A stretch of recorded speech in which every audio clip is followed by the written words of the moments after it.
And joins you on a Saturday night. It's February 11th, 2012. Man, we're into, what is this? About the 41st day of the year already. Time does fly when you're having fun, and I certainly hope you're having fun. It ain't very much fun living in America anymore, because unfortunately of brute force and ignorance. As I looked at my computer on the right, maybe I'll even play a little bit of this track here for you. This is Rory Gallagher, recorded back in 1979. Forgive the Bulletiinman. I tell you what, man. I have a computer down here that's about 15 years old. And it's really like the essential computer to do the bulletin on.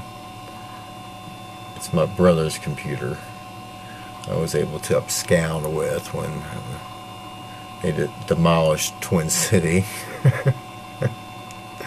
And God bless Grant. I love my brother. Still do. I mean, it's all good now. Working on trying to get his house back. You know, a lot of people, with the state settlement over the mortgage thing, we all just got basically screwed, or they tried to screw us, but you still can go to court individually. But there are about 30 million homes over the last 5 or 6 years that have been foreclosed on illegally.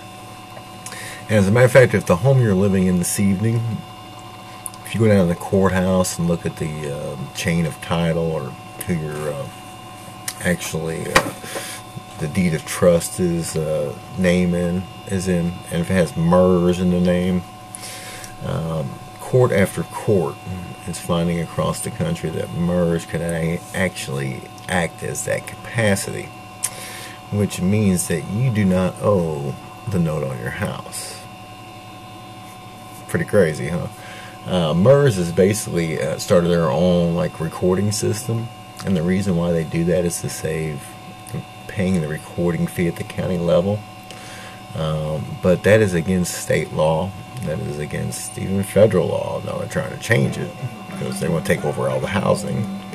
But that's something you need to look into. And I was going to get into more detail this evening about the judge order I have from Judge Stephen Bouchard.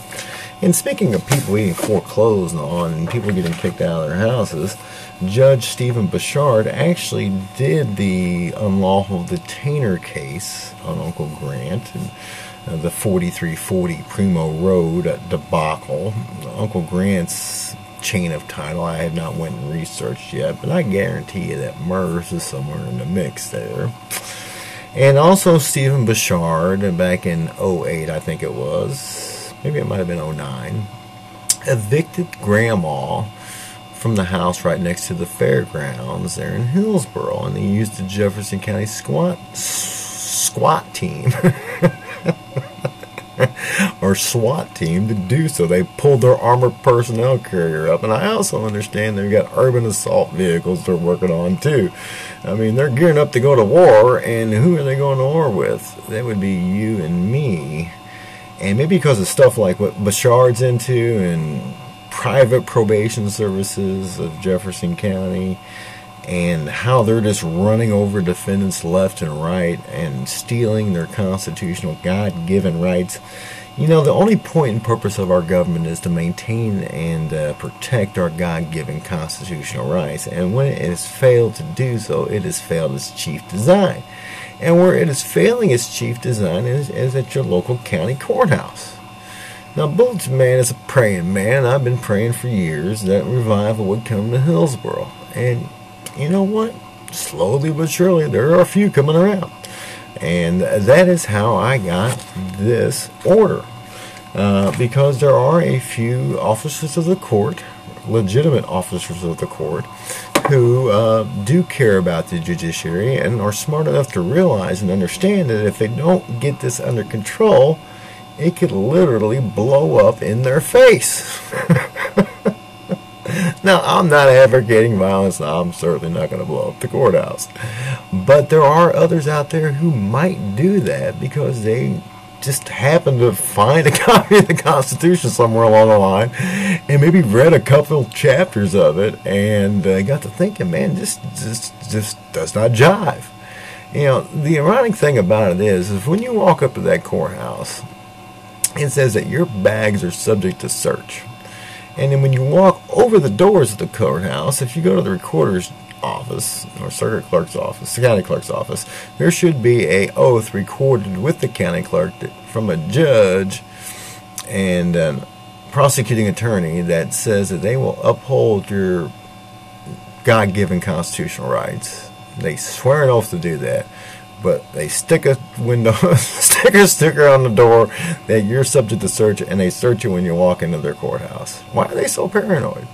And right there on the face, it violates the Constitution against illegal search and seizure. Show me your papers, please. Well, I have some papers to show you. And I really don't want to get into all this right now because it is Saturday night. The wife is upstairs watching a movie. Yesterday was her birthday. And it was also my first wife's birthday, too. So I once again wished them happy birthday. After I left here on Thursday night, after recording the first part one of this, Levi, my son, called me and was in the middle of the median of I-44 in, of all places, Bourbon. Now, I love Crawford County, and, you know, I kind of hang out in Crawford County about half the time. Actually maintain a residence there. But, you know, I don't sleep in Crawford County very often because of what I'm doing down there.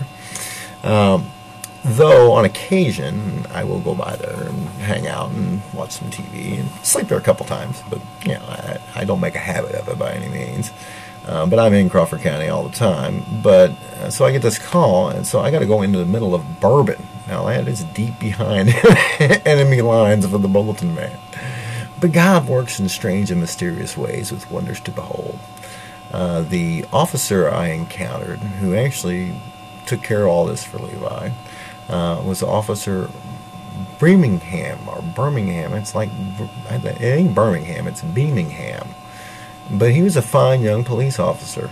And I got to thank Brad's towing for getting up at 2 in the morning and going and dragging the kid's car out of the ditch.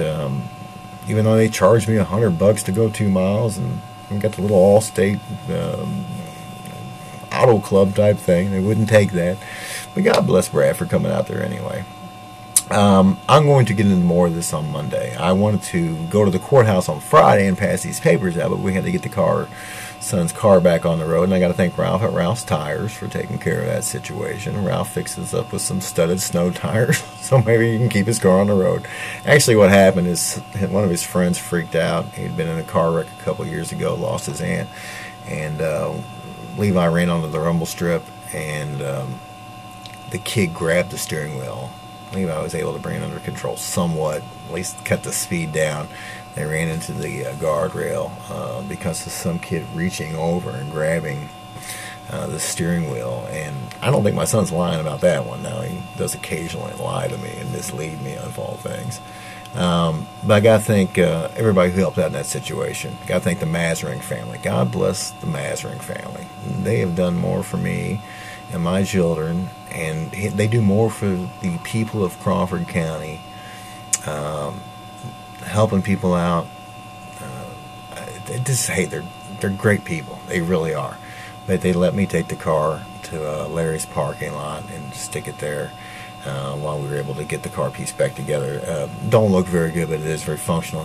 The third miracle this week that Levi, my son, has experienced, and pray for Levi for him to wake up and realize that these are indeed miraculous times that we're living in. The mere fact that I'm able to still bring you these broadcasts, and that my son has had 2 wrecks now in the last 9 months, and came out smelling like a rose on both ones, and that we were able to encounter one of the, you know what, I shouldn't say, most of the cops that I encounter, and I encountered one that evening going to pick up Levi. I have a lot out.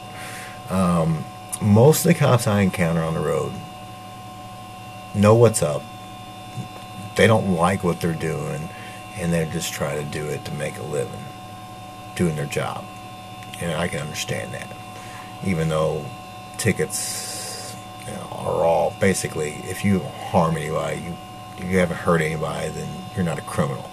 The ones who are really the criminals are the ones who are causing provable personal injury, loss, and harm. Is a legal precedent theory called corpus delicti, the body of the crime. In order for there to be a crime, there actually has to be a victim. Nonetheless, the majority of the police that are out there are just trying to go along to get along. The problem I have is with the upper levels of the police. The problem is I have with the sheriffs, under sheriffs, and not even all the command staff are bad. I know of a couple who are kind of giving me a little tip here and there, and who are not all bad either. But it's just the whole beast system. You got to understand and realize that there are a very select few people who are causing the vast majority of the people great harm and danger and just untold misery. But that's just, again, the signs of the times that we live in. Many are the afflictions of the righteous, but the Lord delivers him out of them all. And I'm here to testify to that fact. So I'll get more into that. I'm kind of like in my preaching mode, getting ready for go to church on Sunday. I'm going to post this here in a little while, so you might see this by Sunday. Sunday afternoons at 2 p.m. we meet over at the Praise Fellowship Uncompromised Word Church. It's at 1200 North 5th Street in DeSoto, Mo. And you can stop by and praise the Lord with us. You want to talk to the Bulletiinman? You want to come kick the Bulletiinman's rear end? You want to come fight the Bulletiinman? You want to come try to assassinate the Bulletiinman? Well, I tell you what, I will be at church at 2 p.m. and there would be no better place for me to go than at church. So come on down and let's praise the Lord, huh? Can we all praise Him? Can we all just get along? Why can't we just all get along, huh?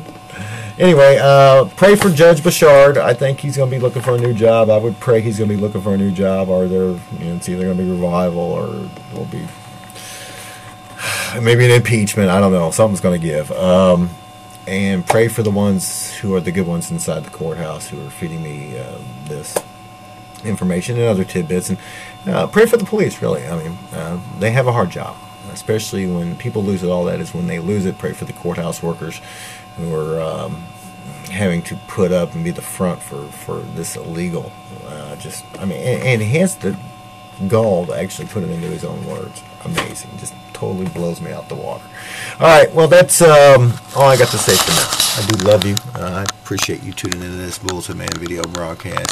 I'm going to turn the camera around here so you can see a few things on the wall here. But the main thing I wanted to show you was that God has not given us a spirit of fear, but power, love, and a sound mind. So keep that in mind if you would.